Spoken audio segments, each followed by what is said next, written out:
It is a great honor and a privilege to introduce Judith Bodenheimer. Your maiden name was Hirsch. And Judith, we're here in your beautiful apartment in Beersheba. And if you can tell us a little bit about your most absolutely incredible life story. Okay. I was born in Holland in 1943, in the middle of Second World War, to a Dutch family. My father's family originated in Germany, and in the 1700s they moved to Holland. They were in the printing business, and a lot of the printing businesses moved to Amsterdam, and that's how, for many generations already, my father's family was in Holland, the Hirsch family. My father's family consisted of, his father was Rabbi Shmuel Yehuda Hirsch, and my grandmother Betty Brendel Ney-Wormser from Germany. They had 10 children, 3 sons and 5 daughters. And I would like to show you a photo of the whole family in the beginning of the war. This was a wedding in 1940 of one of my aunts, my father's sister, where all the family was present. Some of the siblings were married, some of the sisters were married. The two brothers were, my father and one of his brothers were engaged, and everybody was here. This is the beginning of the war, 1940. This was my grandfather, Rabbi Shmuel Yehuda Hirsch. They lived in Zwolle. Zwolle is the capital city of the province of Overijssel, and he was the chief rabbi of this whole area. And that meant that he had to travel a lot, and sometimes he had to be away for Shabbatot at the different. There were a lot of small towns around and villages, and there are a few nice stories about him when he was away for Shabbat. My grandfather loved to give tzedakah, and as a government officer, actually in the clergy, he received a good salary from the government, but he couldn't resist giving tzedakah when people came to him. And often my grandmother used to say, I haven't enough money to feed the family, it's too much. And this one time when he went to one of the places for Shabbat, and he came there Friday afternoon, and there was a knock at the door, somebody there who came every Friday to ask for tzedakah from the gentleman who lived there, from the family. And that day the gentleman didn't feel like giving him. He said, enough now, I give you every week, manage with what you get. So my grandfather opened his purse and emptied it out into this man's hand so that he would receive something to make Shabbat. And my grandfather's host said, but Rabbi, how will you pay for the train home? To which my grandfather said, you'll pay for it. So that was a nice story. And one other nice story was when he was away visiting another family for Shabbat, a different place. And it was already dark, everybody gone to bed, and he decided he really wanted to go over his drasha and prepare it properly. So he went out of his room and he met the maid, and he tried to hint to her that he would like some light. But the maid said, "Rabbi, please go to bed. You need your sleep." So that was the end of the preparation for the drasha that day. The home of my grandparents was apparently very happy family. Lots of people came in always. My grandfather, when German refugees came into Holland thinking it would be safe, he was always busy looking after them, trying to find them places to live and so on. But I was told by a lady who grew up near there, told stories of the family, that as you come into the house, on the left side is a room with a big dining table. And when the children came home from school, they all went there and sat round the table. And while they were doing their homework, they sang songs. So it sounds like a happy family. My father, one of the three sons,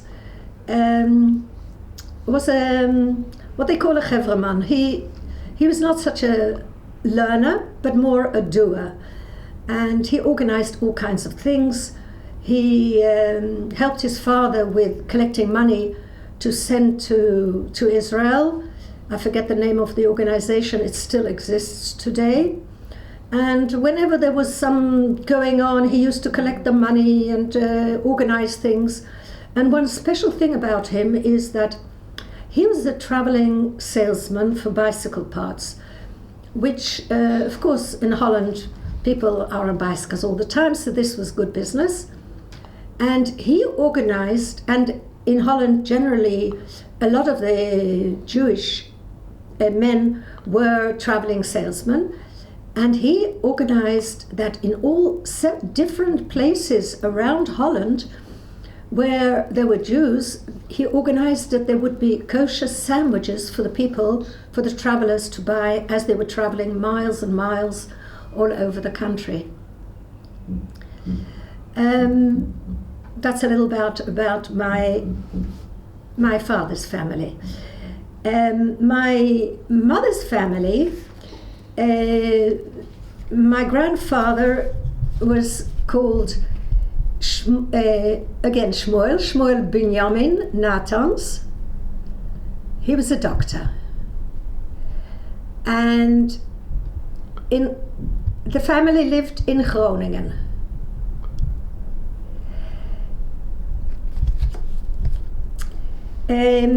He was actually a police doctor, which meant that the police called him whenever there was some accident or some incident in the public area or wherever a doctor was needed.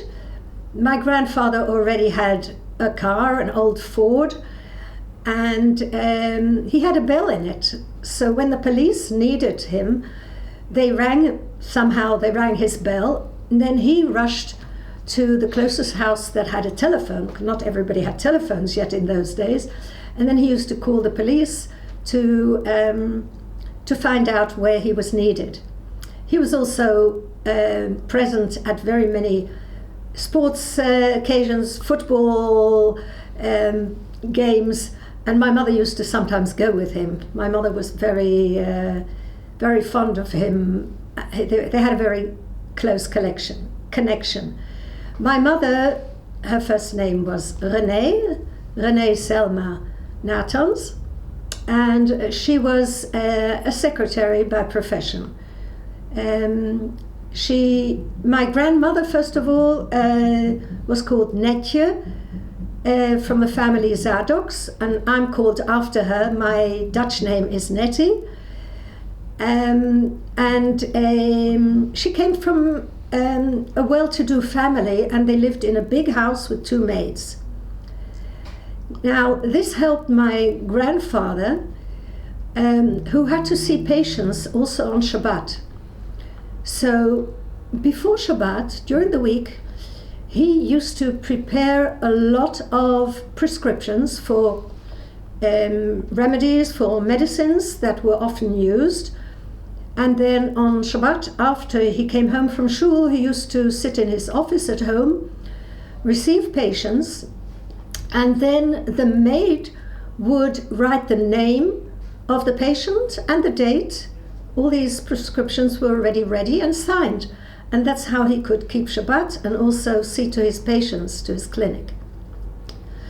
My parents met through the Aguda camp and got to know each other there, and they got engaged already in 1940 apparently. And here is a picture of my mother's family. My mother had one brother called, in Dutch, Philip, Martin Philip, but his Hebrew name was Uri Moshe. And here he is with his fiancée, both of them engaged to be married. My parents got married in 1942, Nissan 1942, and here is a picture of their wedding after the chuppah. And where were they married? In Groningen. And this is during the war? This is during the war. They were both in Shnat Evilut. Both their fathers had died during the previous year. Both from natural causes, that is to say from sickness. And here is a picture I found of the wedding guests at the Suda. And this is the original picture? Original picture, you see how old it is. It's actually quite amazing. Okay, I found another nice picture of my parents' wedding at the Suda.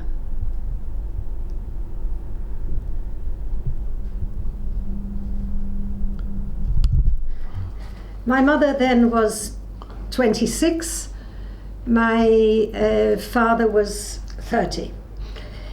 Okay, my parents got married and then moved to live in Groningen. No, excuse me, they lived in Zwolle, round the corner from my grandparents' house in Zwolle. Many years later, the community of Zwolle renamed a street near the shul there after my grandfather.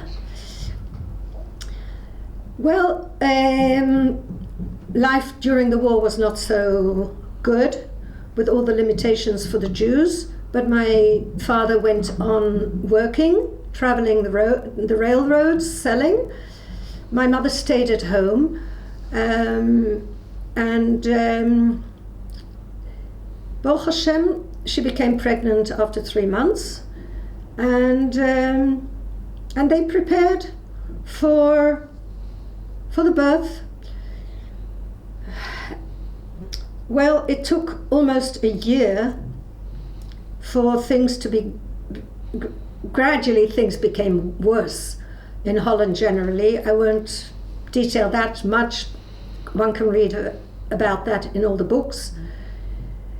But I found a note that my parents prepared for the birth and bought a layette. They bought clothes for babies and a pram for twins, because 10 days before the expected birth, the doctor told my mother she's expecting twins. So they already bought everything that they might need. But on Shabbat, the 10th of April, Hey Nissan, in 1943, Zwolle, the Jews of Zwolle were told they have to leave home and take the train to Vught, which was a concentration camp in Holland. So my father had heard already about it, and he knew he's not going there. he is going elsewhere. It was Shabbat. They were Shomrei Shabbat, but was to save their lives. They had to travel on Shabbat. And my father bought a ticket for my mother because he himself had a subscription ticket. They got onto the train with all the things that they had prepared for the babies they were expecting, and they traveled to Amsterdam. When they arrived in Amsterdam, they walked all the way, which is quite a long way because we were there recently and we checked it. There was a family, friends of the family Birnbaum, that had a big house in the Sarfatistraat in Amsterdam. And my parents walked there to the house. There were already my uncle, my father's brother Fried, and his fiancée Gerda née Khan were already there with other family members. And my father quickly went out to look for a Jewish doctor to prepare in case for when my mother would give birth. Well, the following day already, my mother gave birth. Around midday, the doctor came, and my aunt Gerda, she was a nurse, so she also assisted with the birth. So first my sister, Shulamit, was born, Shulamit Betty, again Betty after the name of our paternal grandmother. And after 20 minutes I was born, Judith Nettie.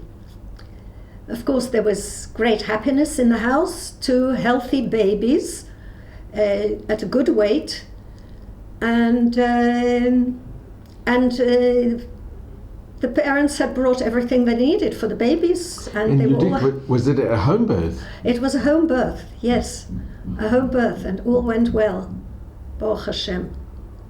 Was it too dangerous to go to the hospital, or...? I think in those days perhaps people did give birth at home. I'm not sure. So this was on Vav Nisan, just before Pesach. So they were there for Pesach, Seder, and there were a lot of people in the house, and everybody was happy to help with the babies, with the laundry and hanging up the nappies. And but then after Pesach, we were 6 weeks old, and the Nazis, the next instruction was that all the Jews from Amsterdam had to leave their homes and go to the main theater in Amsterdam. They should take their bags, whatever they needed, and whatever they could carry, and go there. So, unfortunately, we had to leave. We were just 6 weeks old. And so there we were. I understand that we were there just a few days. It was not a big place. It couldn't hold all the people who arrived there from the different areas of Amsterdam. Beforehand, a lot of people from different towns, different places in Holland, had already been sent to Amsterdam, so that most of the Jews were already in Amsterdam, and now they were all told to go to the theater. So eventually, train after train left from Amsterdam to go to Westerbork. Westerbork was a concentration camp in the northeast of Holland, close to the border of Germany, which originally in the beginning of the war, when a lot of Jewish refugees came from Germany, thinking that Holland would remain neutral like during the First World War. So the government built this Westerbork place with little huts for families to live, and it stayed like that for a number of years. But then when the Nazis came to power and needed a place to collect all the Jews, they made it into a concentration camp for not only the German Jews who had arrived, but also all the Dutch Jews. And all the Dutch Jews, except for those who went into hiding, arrived at Westerbork. My uncle Fried also arrived there, but somehow he managed to escape and went into hiding. But that's another story. In Westerbork, all our family arrived, my grandmothers, my aunts and uncles and cousins, and the men and the women, of course, were separated into different barracks, the children with the mothers, and everybody had to work except for the women who were looking after small children. There were a lot of young people there, some who had come from Hachshara camps preparing to go to Israel, and they were very active trying to keep the children busy, set up some kind of school, organized all kinds of activities for the children, made parties, Hanukkah parties, and etc. Now, at Westerbork, the one bad thing, the weekly tragedies occurred.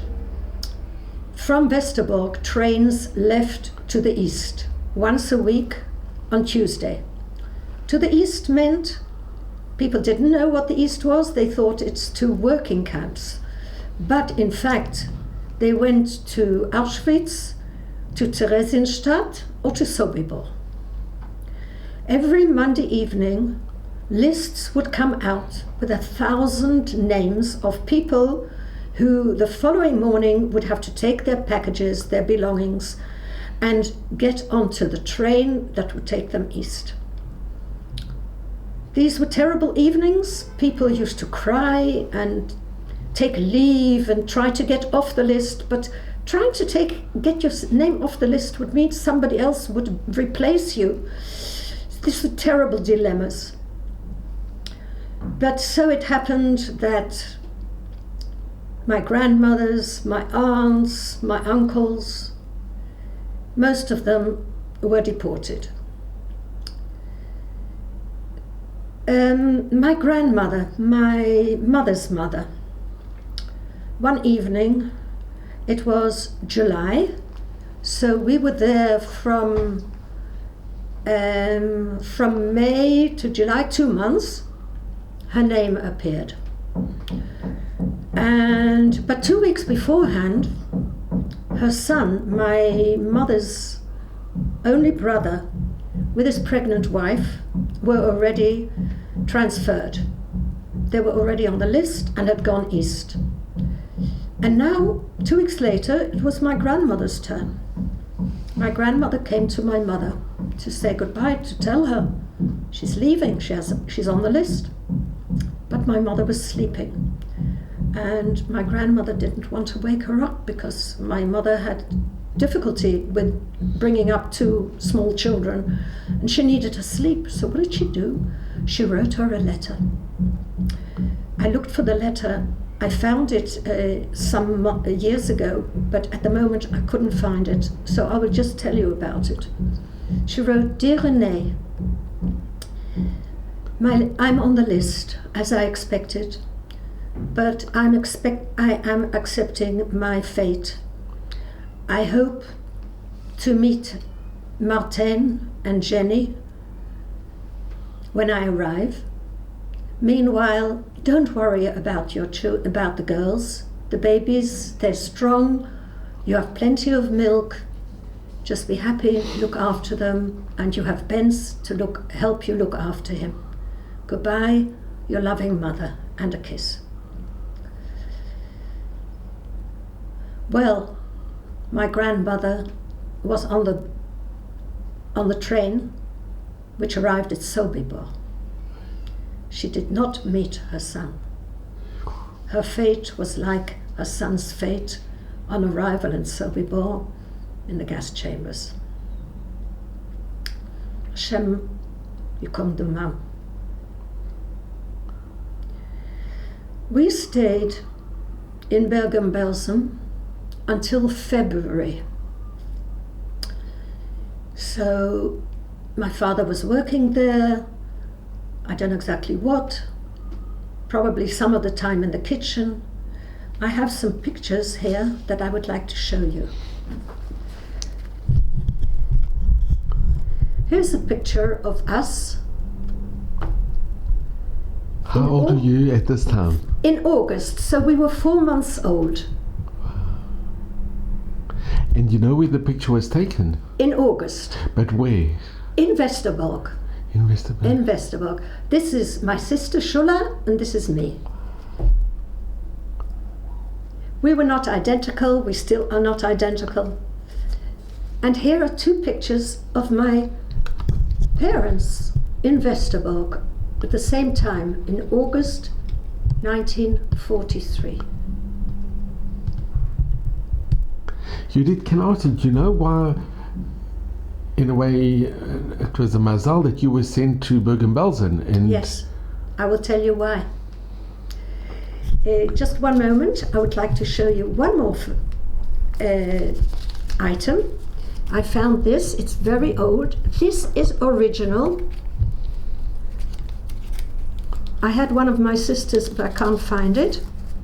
This is something that all babies got to, I don't know how. Look at it. This was attached to us. This one is attached to me. My name is on the other side.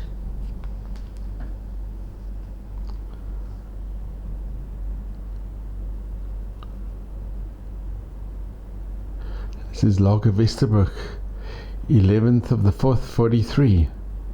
That was our birthday. Nettie Judith Hirsch. And this is the original. Yes. How did you keep it all these years? My mother kept all these things. I don't know how. Nederlandse Rode Kruis, the Red Cross. Yes. And it came in a package. This is unbelievable. Yes. That's priceless. Yes. Now I'll tell you the story of how when our time came to be sent to the east, we were sent to Bergen-Belsen. My father had cousins in Zurich, the family Wormser, and they, like many Swiss people, procured papers for us, both affidavits to entry into Palestine and visas, passports to Paraguay, South American country. The consul there wrote these out to all kinds of people, a lot in Poland and in Holland. And in fact, they procured them for all our family, that is to say, for the Hirsch family. But unfortunately, the papers arrived too late to save my grandmother and the other aunts. But we were lucky. And together with my aunt, here's a picture. This is a picture of my grandmother. I showed you one of my grandfather before. This is my grandmother Hirsch, after whom I'm named. No, after whom my sister Shula is named.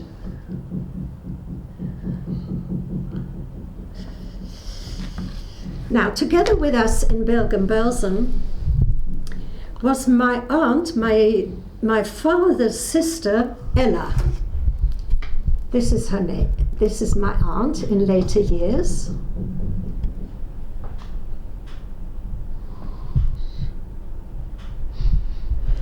And actually here's a picture of my father also when he was younger and healthy. Okay. And so my Aunt Ella was married to Shimon Koltov. So this uncle and aunt had one son, Shmuel, who is almost a year older than us. They were together with us also in Westerbork, and they came together with us to Bergen-Belsen because they were also saved by these papers from the Swiss family. So we were sent in February 1944, we were sent to Bergen-Belsen. Now Bergen-Belsen was not an extermination camp like Auschwitz, Sobibor and many other camps. It was actually, we were hostages because at the time there were a lot of German Templars, religious Christian Germans who came to live in the Holy Land, and as soon as the Nazis came to power they were very much out of favor and were going to be expelled from Palestine. And so the Germans kept us as hostages as a possible exchange for these Templars. In the beginning, Bergen-Belsen was bearable, if you can say so. It was a concentration camp with strict rules, men and women separate, and everybody had to work except for mothers looking after babies. And every day the famous appel where they had to stand outside for hours being counted, and those inside with babies or sick people were counted inside. My father worked partly with shoes, I think, and partly in the kitchen. There was a time my parents still had their pram, their twin pram, and the men who had to carry the enormous saucepans with food to the different places were so burdened, and as slowly they were getting weakened, they took the pram to use it to help them transport the food. And the situation there in Bergen-Belsen was getting worse and worse.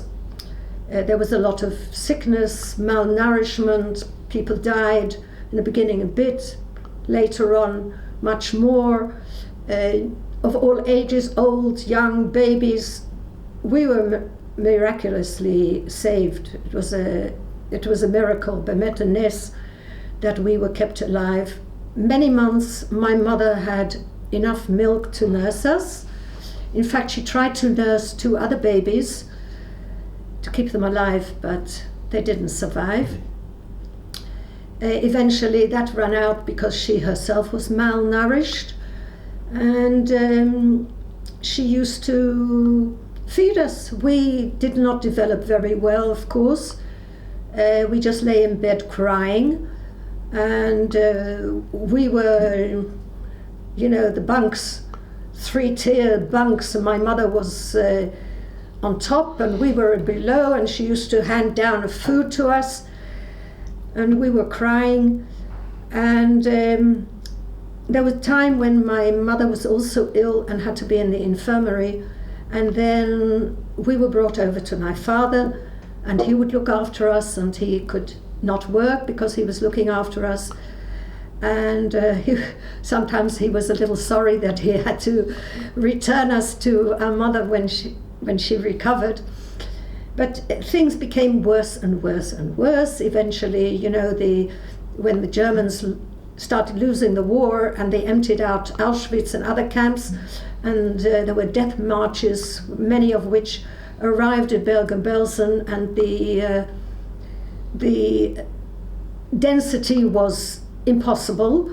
Sanitary situation was worse than before.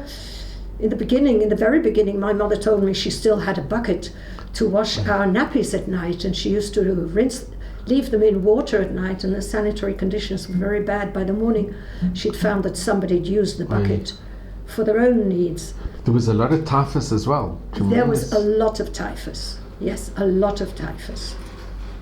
And, well, time passed, and I won't tell you more about it. Do you have any recollection? I have no recollection. I have read many, many books about it, but I have no recollection. No. You were too young.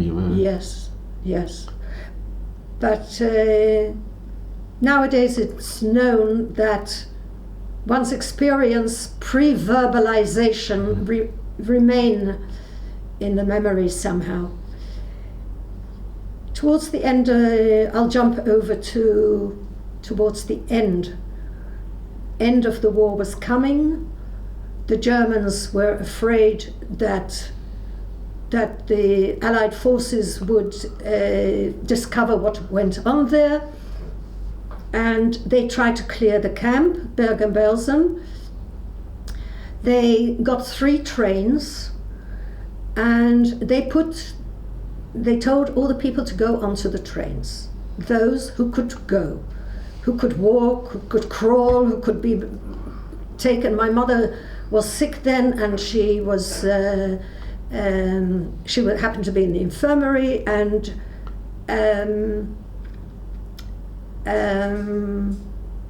so she was brought there by lorry. It was some walk to go to the station. And she was so happy to see that my father, with his last kochot, last energy, held us and brought us to the train. And I just remembered a story I want to tell about my aunt Gerda Hirsch. She was a nurse, and she worked as a nurse all the time. She was very, very religious, and she had to write, of course. She had 2 pencils. She had one pencil that she used to write notes at work during the week, and she had one pencil that she called her Shabbos pencil. She wrote only on Shabbos. The extent to which she wanted to keep mitzvahs so much. Another story I still want to tell about Bergen-Belsen before we left.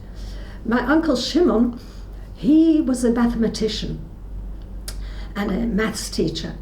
And during that time, not to lose trace of the time, he made a calendar, a Luach Shana, with all the times, the days when is Shabbos, when is Yom Tov. And one day he came to my mother and said, "Good morning, Renee, good Yom Tov, it's Shavuos." So people tried as much as possible to keep to their Yiddishkeit, and also it was told to me after the war by somebody whom I met many years later, who knew my parents there, how my parents remained humane and tried to help other people where they could, and especially my father, because this was his personality. So to go back to the train, there were 3 trains. Nobody knew where they were going to. We were on one train with 2,500 people.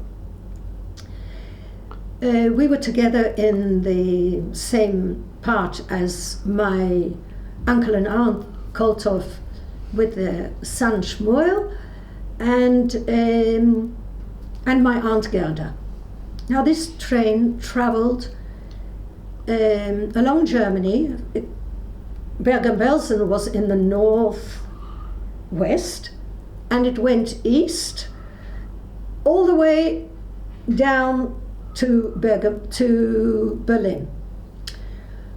It drove and it stopped, and it traveled and it stopped, and nobody knew where it was going. They thought perhaps Theresienstadt. There were always rumors going around, but nobody knew anything for fact. And sometimes the train stopped and people got off to look for food, because at the beginning of the journey, I think they got each a loaf of bread and some raw beets. So people were looking for food and drink. And then when the train left, they rushed back, and sometimes it stopped in a field, and people went out to look for food, came back. Why did they come back? Because they had nowhere else to go, and their family was there. And there was a miracle once that the train was standing in a station, and people went down, and suddenly there was a rush. Everybody back, quickly get up onto the train again. They went back, and the train moved, and it had just moved, and a bomb fell on the station. Wow. Baruch Hashem. There were so many miracles. So the train went on for 2 weeks.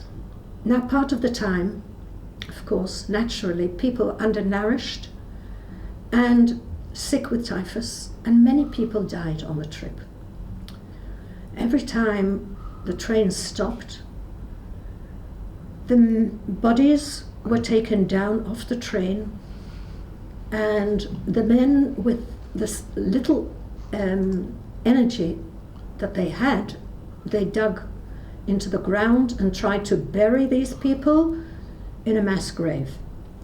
And then there were 2 men responsible, a Mr. Weiss, he was a lawyer in advance before the war, and he made a note of who died and where, according to the railroad markings, so that after the war there were lists put out so to save people from problems, to know where their relatives were buried when they had died.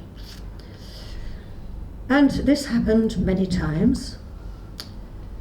Eventually it happened to my father too. He died. The train had already arrived. This was after they came to Berlin. Berlin was devastated, was destroyed, utterly destroyed, and my mother was very happy to see it, she told me. And after Berlin, it went southward. It was already East Germany, and there my father died, also from typhus and undernourishment, and he was lowered into a mass grave together with, I think, 15 or 20 people. I have the list, I forget by heart. And my mother apparently had a yellow blanket, and she told them to wrap his body in this yellow blanket. I think she said something about he still was wearing his tzitzis. I'm not sure. As they took his body out, my mother screamed, and they told her to hush, to be quiet. After that, she remained quiet. The train went on, and my mother began to realize that she's alone. She would have to work to earn a living. And since she was the secretary before the war and she had done shorthand, she said to my aunt, just talk to me or tell me things, and I will try to remember my shorthand so that when we come back to, hopefully, to normal life, I can go out to work and earn a living again. The train went on. It was finally 2 weeks. Afterwards, they called this train the Lost Transport, because nobody knew where it was going. It was finally stopped in a forest somewhere. Some Russian soldiers came and stopped it. The German drivers ran out and escaped. And the Russian soldiers said to everybody, you're free, you can come out. But of course, most people were too weak to come out. But eventually, they all came out or were helped out. There were 2 people who found a bicycle and went to look for help. And help came from Russian soldiers, American soldiers, I'm not quite sure. This was in the middle of an area of villages, and the people were distributed into villages. Our family, that is to say the Koltovs and Aunt Gerda and us, we arrived in Tröbitz, which was a nice little village. The people saw these people coming, and they did not look human after so many years of concentration camp and malnutrition and sickness. They were afraid and they ran away. They left a lot of the houses empty, with food on the table, beds made, and the refugees just moved into these houses. Many, of course, ate too much for their weak bodies and died, as we have heard many stories like that. And apart from that, many people succumbed to the typhus that they had got in Bergen-Belsen. There was one doctor there who had been looking after the patients all the time. Unfortunately, he also succumbed there. And there in Tröbitz, the municipality made an enormous big communal grave for the people who had died. Eventually, they opened a cemetery for Jewish death, where people were lucky. Finally, they could have their own grave, because so many people had no grave at all after so many years. Bergen-Belsen was left with massive amounts of death who were buried in mass graves. You can see when you go there now, there are small hills covering these mass graves. So this is what happened in Tröbitz also. The mayor of Tröbitz, who was extremely helpful, also caught the typhus and died. There was another lady who many years looked after the graveyard, the Jewish graveyard, and was in correspondence with survivors. Now I'll just tell you about the time that we spent in Tröbitz. Can I just ask you, Yes. what date were you freed? Did the 24th of April. 24th. We left Bergen-Belsen on the 10th of April. 11th of April was our birthday. We had our second birthday in the train. We could not sit, we could not walk, we could not stand. We were too weak. We were very underdeveloped. We couldn't talk, only cry. And this was, the end was 24th of April. Now, after this time, gradually people were repatriated to their original countries. Meanwhile, the Russians or the Americans, I'm not sure, opened hospitals for people there until they could get onto their feet well enough to be repatriated. There was one incident, my mother told me, that the Russians tried to take advantage of the women, and my mother was in bed and the Russian came in and my mother said, I have typhus. So he ran away because he was scared for himself. Baruch Hashem. Now, my uncle was very, very sick, Shimon Koltov, and he was in hospital for a long time. My mother wanted to wait for him to be repatriated, so we waited until the end, till August. Only in August did we get onto a train. First they brought us on lorries to some place in Germany from where we got a train, and my mother remembers the countryside, how beautiful it was, and she enjoyed seeing the poppies. And so we were together with my uncle and aunt Shimon and Ella and Gerda, and we arrived finally in Maastricht in Holland, and from there to Amsterdam.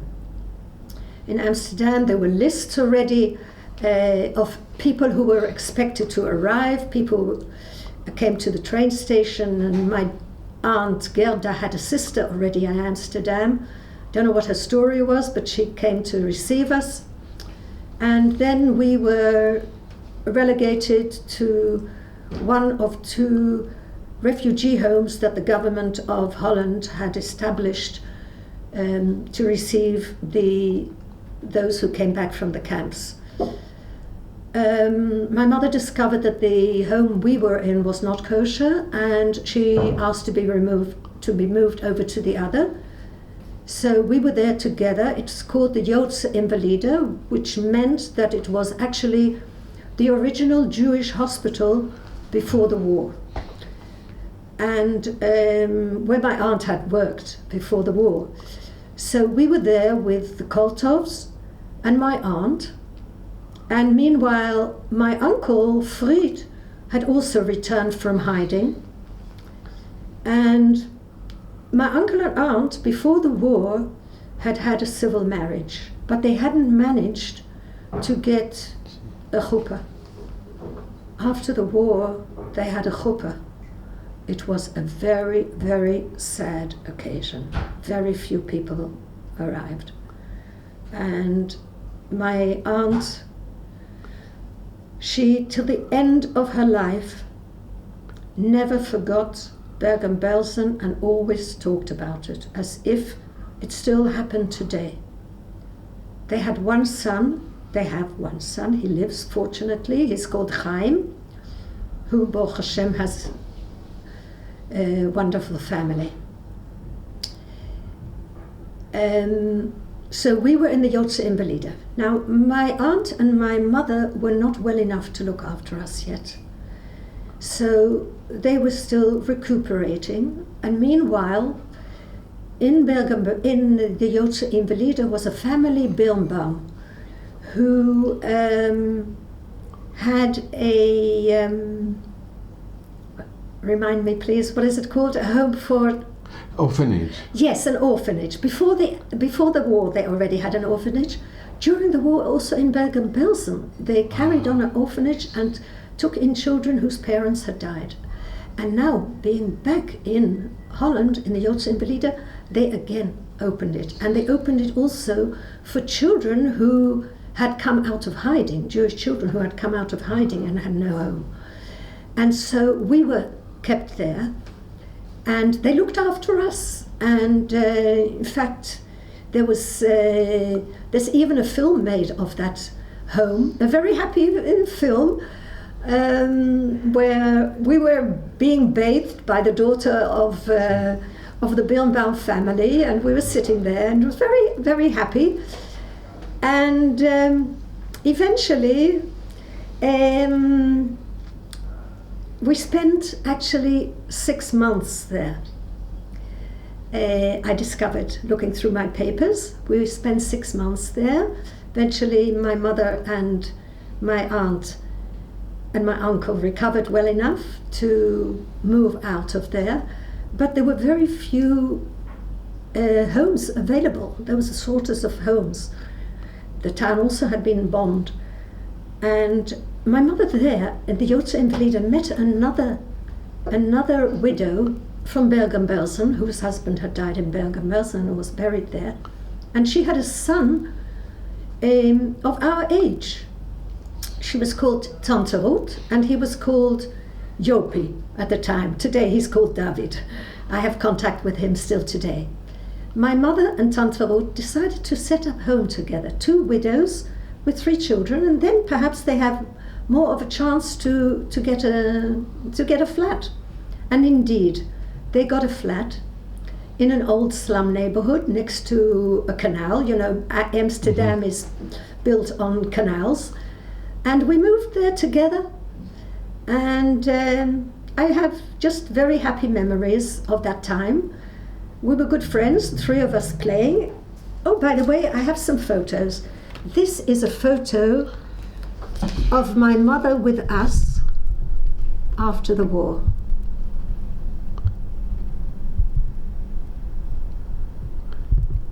Is this in Amsterdam? Yes.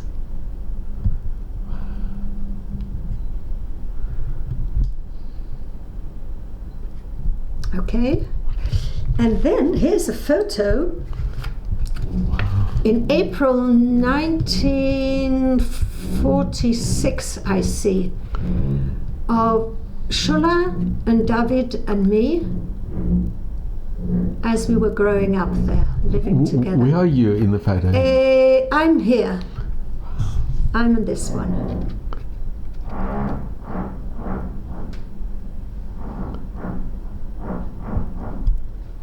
Okay, and another photo I found after the war in the Joodse Invalide. This was Mrs. Birnbaum. This is Shula, and this is me. She was holding us there while we were living there. This is amazing.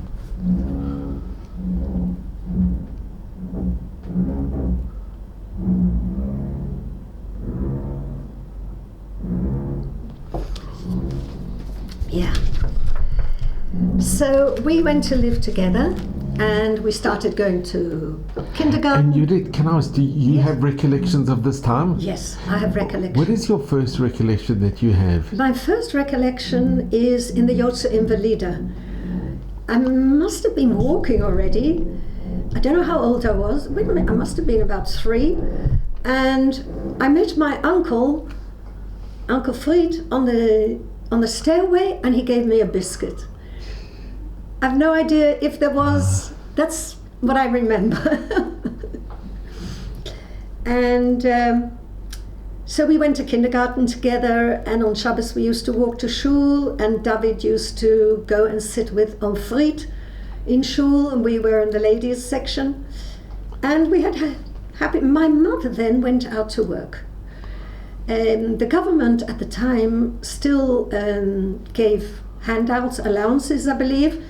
So really she wasn't allowed to work, but she did go out to work. She found work with a lawyer as secretary, and Tante Ruth stayed at home and looked after us and did the household. But once there was an inspection, and the government inspector came to see the family, how we were living, and fortunately my mother just came home with a basket of groceries. She'd been shopping on her way home from work, so that went by. In fact, I still have a memory of that flat, the layout. In fact, I've sometimes thought of asking David and Shula whether they still remember, if they remember it's like I do. Anyway, eventually, it was already 1948, and Israel, Medinat Israel, came into being, and Tante Ruth had a brother living in Tel Aviv, and she decided to go on Aliyah. So I'm not sure whether it was in 1949 or 1950, they left to go to Israel. And we carried on living there. My uncle and aunt Hirsch also lived in Amsterdam, and they had a flat in a nicer area. When they went on Aliyah in 1950, my mother and we moved into their nicer flat. Somehow she managed it, being the same surname, Hirsch, somehow was a nicer area. So we lived there, a nice flat, and at that time it was a flat divided into 2. We were on the first floor with a kitchen and a toilet and a few bedrooms, and upstairs was another family with a bathroom, so we didn't have a bathroom. So once a week my mother took us to the bathhouse and we went to have a bath. So apparently one had to pay for a bath, so first we went into the bath and then she quickly went into the bath after us. So these are the funny stories about our youth. On Shabbos we used to go to shul, walk to shul, it was quite a distance, to the Jacob Obrechtstraat, which was a big old shul. And from there we walked to a different area, to my aunt and uncle. They were living in a different area, and went to a different shul, to the Lekstraat shul, and we used to walk there and stay there and have our Shabbos meals there. And then in the afternoon, my cousin Shmuel and we used to walk to Hasher Shelet, which is like today's Ezra. And in the afternoon, my mother came later on to pick us up, and we walked home. And all this I remember very well. It was a happy time, and we used to play in the street outside the house in the afternoon with other children, and it was very common for children to have no father. Nobody talked about it. Nobody talked about their experiences. For many years, people didn't talk about their experiences. Certainly not children who didn't really know what went on. From where we were, we had a bus to school and back, and everything was fine. Did you go to a Jewish school? We went to a Jewish school. It was called Rosh Pinah, and we went there for 3 years. The first 3 classes. During the June or July, I think, during that year, when we were a 3rd year in school, my mother, it seems, decided she wants to remarry. Can I just ask, Yes. did your mother ever speak about your father? My mother spoke about my father, but not very much. She used to say, your father. She never said daddy or something, because he was never called that. She used to tell small things about him, yes.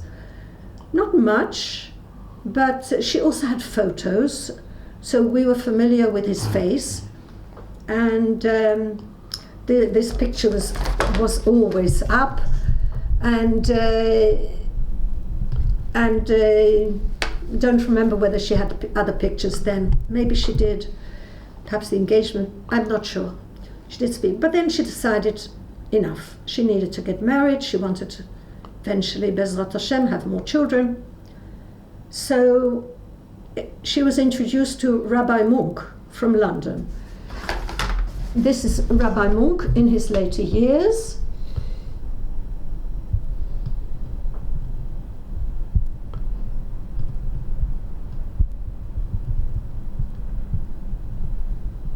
He died in 1978, at the age of 78. And this is a good picture of my mother, who died in 2013 at the age of 98. 98, wow. In Jerusalem. They both died in Jerusalem, are buried on Har HaZeitim. So they married in August in 1952, and we moved to London. We left Holland and we moved to London. Can I just ask, and it's Yes. a difficult question, but how did you and your sister feel about your mother remarrying? We just accepted it. I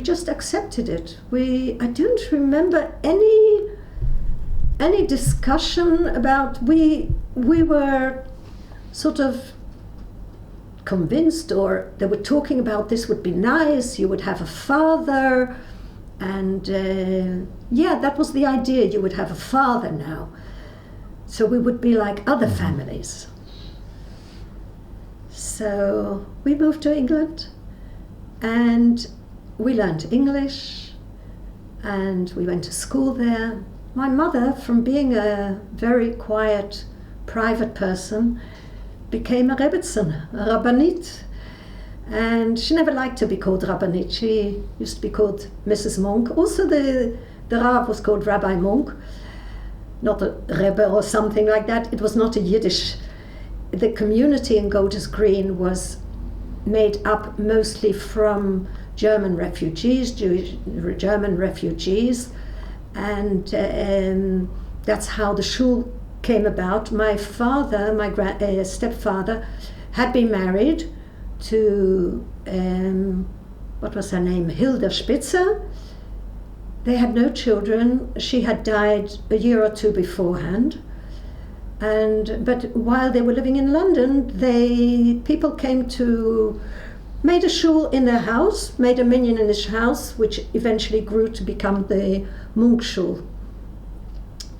And what did I want to tell about? Which school did you go to in We London? went first to the primary school, Menorah Primary School, and afterwards to the Hasmonean Girls Grammar School. Hasmonean Grammar School for Girls. Yes, there was one for boys also where my husband That was went. Rabbi Schoenfeld. Yes, Rabbi Schoenfeld, he was the head, yes. My father was Rabbi Monk. I call him my father. He was very active, apart from in the community, with the education. He was principal of the Menorah School and was active with Rabbi Schoenfeld with all the educational things. He was very involved with all the kashrut, with all the other rabbanim. And I want to tell a story about him. When he was after the war, in 1945, he was sent as part of British Army. He got a British Army uniform to be sent as a clergy, as a, what do you call that? A clergy in English, the name escapes me. A chaplain, as a chaplain to Berger Belsen. And my grandmother Hirsch had a sister living in London. And she said to him, Rabbi Monk, please, will you look for my sister and no, she knew that her sister had perished. Will you look for my niece and her daughters, please? But we weren't there anymore then. Mm-hmm. So he had already heard about us. So, he was very active, and we lived in a rabbi's house, which meant that we heard a lot of things going on there. We were not allowed to talk. We learned very early not to talk, but there were a lot of visitors, a lot of people who came to the house, never to mention anything that we see in the house. We were not allowed to use the phone a lot to speak to friends. The phone had to be free in case people would have shalas to phone. Our bedroom was above his study, and we were not allowed to play music loudly there. But we continued going to the Ezra there. We made a lot of friends. We went to summer camps. He was also the head of the Ezra, and he insisted that the Ezra there remain non-political, not in no way attached to the Ezra in Israel, which belonged to the Poalei Agudat Yisrael. It was just a youth club. So this was a happy time also, and we grew up, and eventually my sister decided she wanted to make Aliyah, and she spent a year in Israel on trial and came back. She was very happy. She trained to be a nursery nurse. She said she wanted to go back, and eventually, I think the following year, in 1965, she actually went to Israel and got a job, lived in Yerushalayim. And the summer of that year, I decided I also wanted to try it. I found a job in Shaarei Tzedek as a secretary in the public relations department.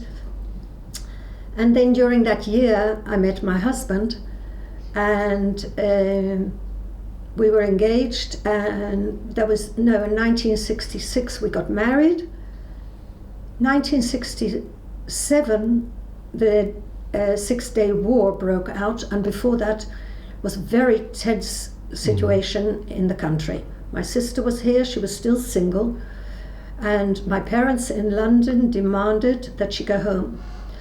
Like all students left the country. She was very upset, and her colleagues at work called her traitor, and she was terribly upset.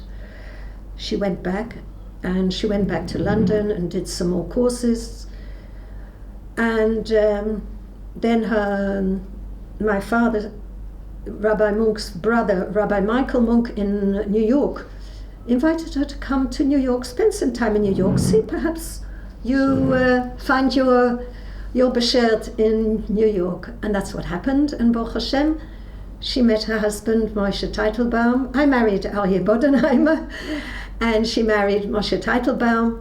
And the interesting thing, and with this I can almost end the story, Moshe's family came from Austria and was helped through the enormous help of Rabbi Schoenfeld to come to London. They were living in North London.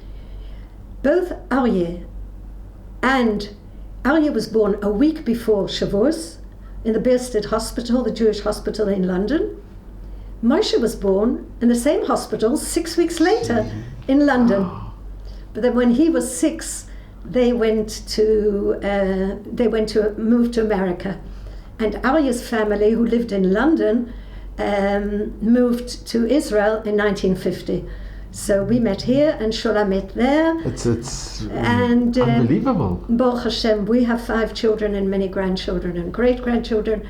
And Shula has an enormous family of children, grandchildren and great-grandchildren. And Baruch Hashem, we are the Nakama, if you can say it. And your family. Our family, Hashem kept us alive for a purpose, and Baruch Hashem, we are fulfilling that purpose as far as we can understand. And yeah. Judith, if I can just ask, Yes. what message do you impart to your children and grandchildren and to the future generations? We have a rich tradition, which we talk about. We pass it on, and we show it by example, and we hope that they will see by example the good life that we lead, that God helps us. God helped us in bad times, and God helps us, Hashem helps us in good times. And I hope that this message gets through, and Bezrat Hashem. For this also we need Bezrat Hashem. So thank you for allowing me to tell my story. And I just want to ask you, and I think it's just unbelievable. Your mother, she always kept her emunah, even having gone through losing her husband, losing her family. Yes. She always kept her emunah, her faith. She never asked any questions. Never asked any questions. There are no questions. Hashem runs the world. So you did. I really want to just thank you. This has been, for me, I don't know, this has been the most amazing, incredible, just Nissim after Nissim, miracles after miracles, that you have the tag from Bergen-Belsen. It's just unbelievable, from Westerbroek. It's just, and that you kept it. But more than that you kept the tag, that your story, it's just, there are no words, there really aren't. And I'm so incredibly grateful to you. You came from such an amazing family, and you've continued with your family, and you should just have mazel and bracha, and Amen. I'm extremely grateful to you. You're very welcome. Thank you.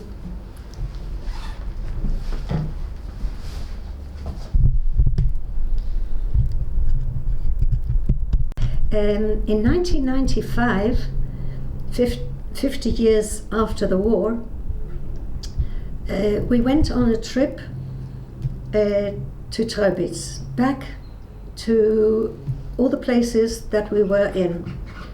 Some months beforehand, some organizers who had the idea printed letters in the different newspapers to let it be known to people who had been in the train and their families that they wanted to arrange a trip back to Westerbork, to Bergen-Belsen, and all the way to Treubitz.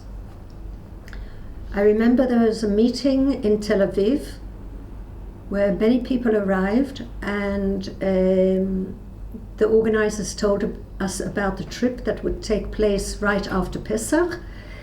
And there on the notice boards, for the first time, I saw lists and lists.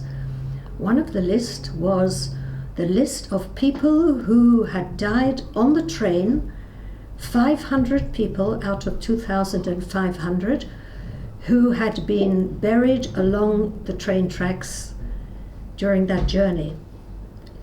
Well, we went on that train trip, we left 2 days after Pesach, which meant that my sister and brother-in-law, Shula and Moshe Teitelbaum from New York, had to leave their house mamash motzei, last day of Pesach, could not take any food with them, so we took extra food for them. We had to take our kosher food with us, of course. Well, we traveled to Amsterdam, and there everybody met. And late at night we arrived at a hotel, and in the morning, already at about 11 o'clock, we were on the buses, and the first stop was near the airport to pick up Shula and Moshe. And from there, I think there were 4 or 5 buses divided into buses by countries or language. Sort of there were the bus with the Israelis where they all spoke Hebrew, and there were buses, most buses were perhaps 2 buses from Israel and some buses with English speakers where people came from Australia and all over the world. I don't remember exactly where, from Holland, and we went into the English-speaking buses because during the trip people started telling stories, their own experiences from the war, and I also went up for the first time to speak through the microphone to tell our story. I was not shy to speak in front of the people. In fact, I was happy to share my story. And the first stop was Westerbork. Now, at that time, there was not yet the museum in Westerbork that there was today. But we were taken to the train tracks and wandering around there. I don't remember exactly what there was. After that, we went on to Bergen-Belsen. This trip took 4 or 5 days. I don't remember exactly. I could have looked it up in the diary that my brother-in-law kept. We went to Bergen-Belsen. Bergen-Belsen did have a museum. My mother went with us, and she was very quiet all the time.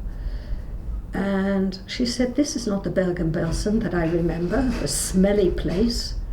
Of course, everything had been burnt down in Bergen-Belsen because it was so contaminated. All one could see was mounds of grass-covered earth. And there was a monument in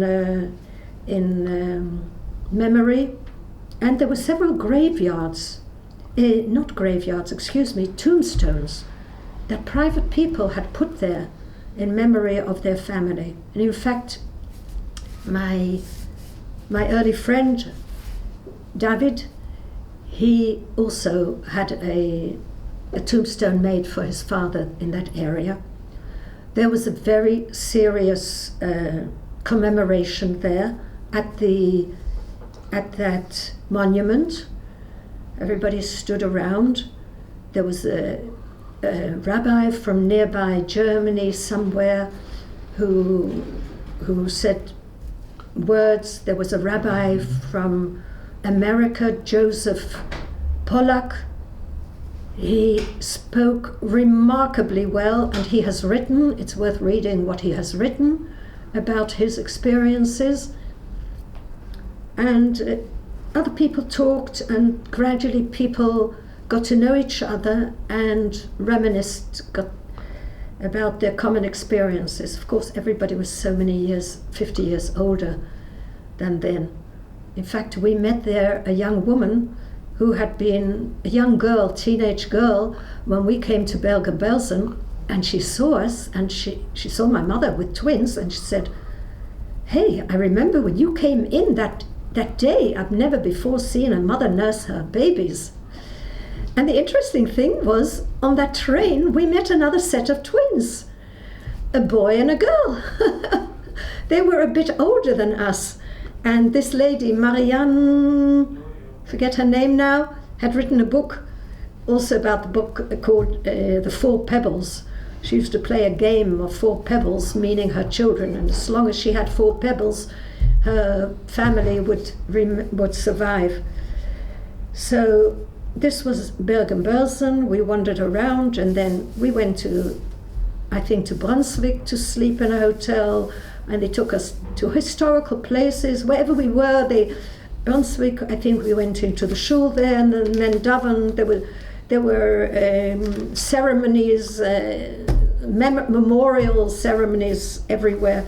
Then we went to Potsdam, where the Germans, they came there, and there was some ceremony. Potsdam was an important place for agreements during the war, and there they had a whole row of Yahrzeit candles. People could light Yahrzeit candles. Somehow we didn't feel like doing that. We didn't feel this was something Jewish. It was just I don't know.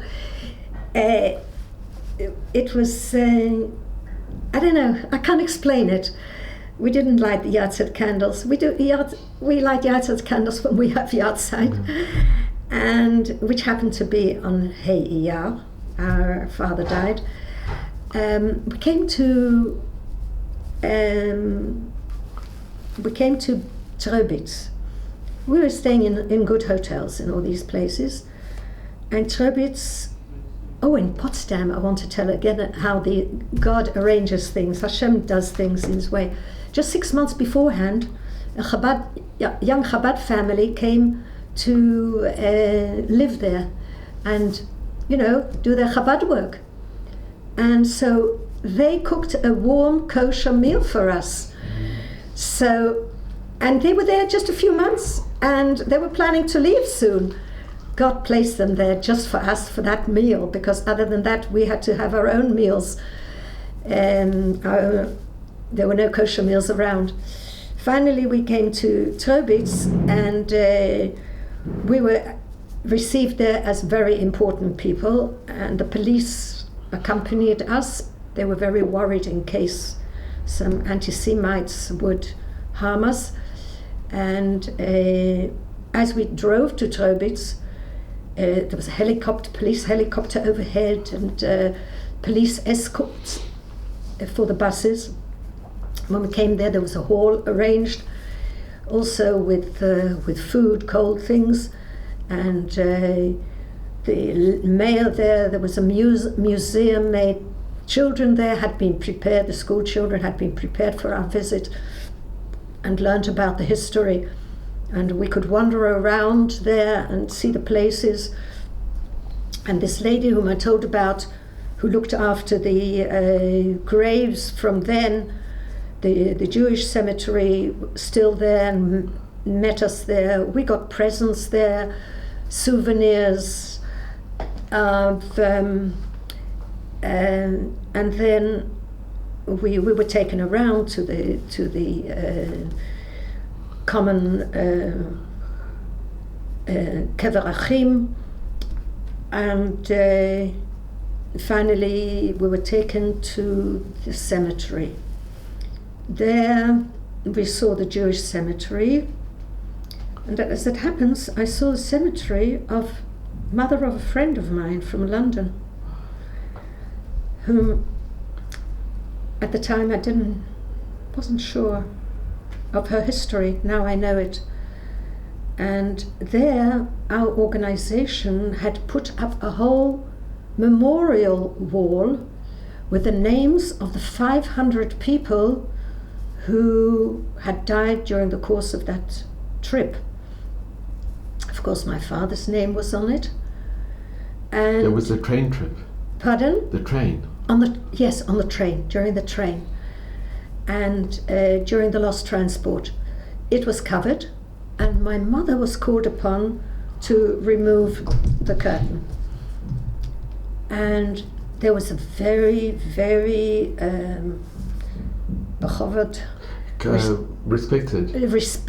respected, honored speeches, and ceremony, and of course at every place there was Kaddish said. We had a good chazan with us, Nordheim, and always Kaddish, and at the end singing Ani Ma'amin, and then the Israelis singing Hatikva, and there were some people there who came to a grave of their ancestor and had brought Israeli flags to put there. They were sitting around there. It was very memorable. Part of what happened during our walks in Tröbitz, suddenly we lost my mother. She was already 80 years old. We were getting worried about her. We found her, and I said, where were you? She said, I was wandering around. I was looking for a certain shop. I remember walking around, and every time I walked around in Tröbitz, I used to see myself in the reflection of that window, and I saw how beautifully slim I was. I was looking for that shop window again. I couldn't find it. Of course, she was terribly thin from the war experiences. This was a very meaningful trip for us. It brought it all so much home to the whole story we had heard all those years. Now we could see it with our own eyes, and we were very grateful for the organizers. They had made an aguda, an organization, and afterwards sent a lot of films and photos, and there's a lot of correspondence still going on, and this petered out, of course, as things do naturally. But this was a good experience, and also helped us to pass our story on to our children and grandchildren, because we saw it with our eyes. Can I ask, was your mother very, very emotional? Was she very nervous to go back? She was, in a very quiet way. She was very quiet. She never spoke about her emotions. The only emotion she ever showed was anger. She never much... She showed about happiness when she was happy, but she didn't talk about emotions. But I could see that she was tense towards this journey. And after this journey, she asked that we should all be home for Shabbat. Our children partly in yeshivas, or we had 2 married children then already, so she wanted to talk about it on that Shabbat afterwards. And she did speak? Yeah, she spoke a bit, yes. Yeah. Then she told us about how she screamed when they took my father's body down, and then actually I had correspondent with that lady in Germany to find our father's grave. Or I don't remember with whom I spoke, or with the place near to where he died. And they said they had found 2 places of graves recently, and one, the bones had come to a surface, and they had been removed to a churchyard close to Leipzig somewhere. They'd been brought to a dental,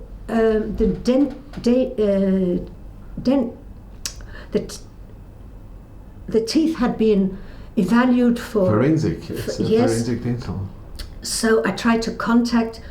My mother, in her files, had apparently contacted my father's dentist and got pictures of his teeth. And when I received the explanation from them of the forensic explanations, and I sent it to a dentist here, a Dutch dentist in Rehovot, and he said there was no similarity. Mm-hmm. So possibly this was not where he was buried. And they took us on a special trip, van, to the area where they thought these graves were, and we couldn't really see. Of course, at every place, my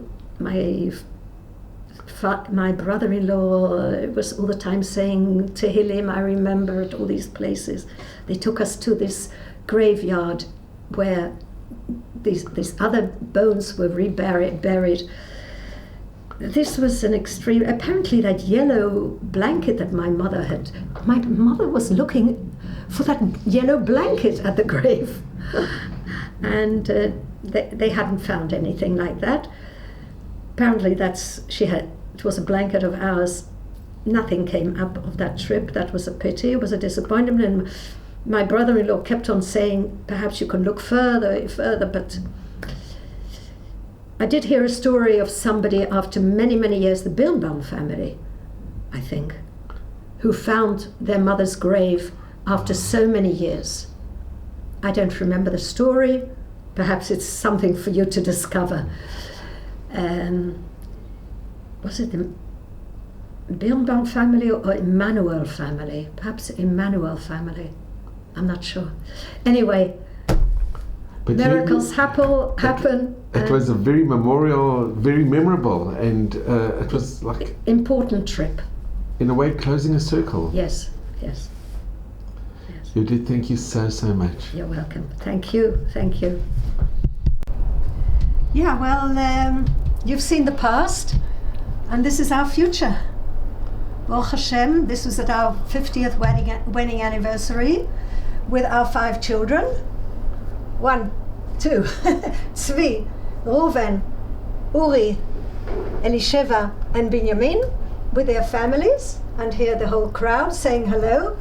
And since then, this is 4 years ago, more grandchildren have married and great-grandchildren were born, and yes, thank God. Just mazel and bracha. Amen.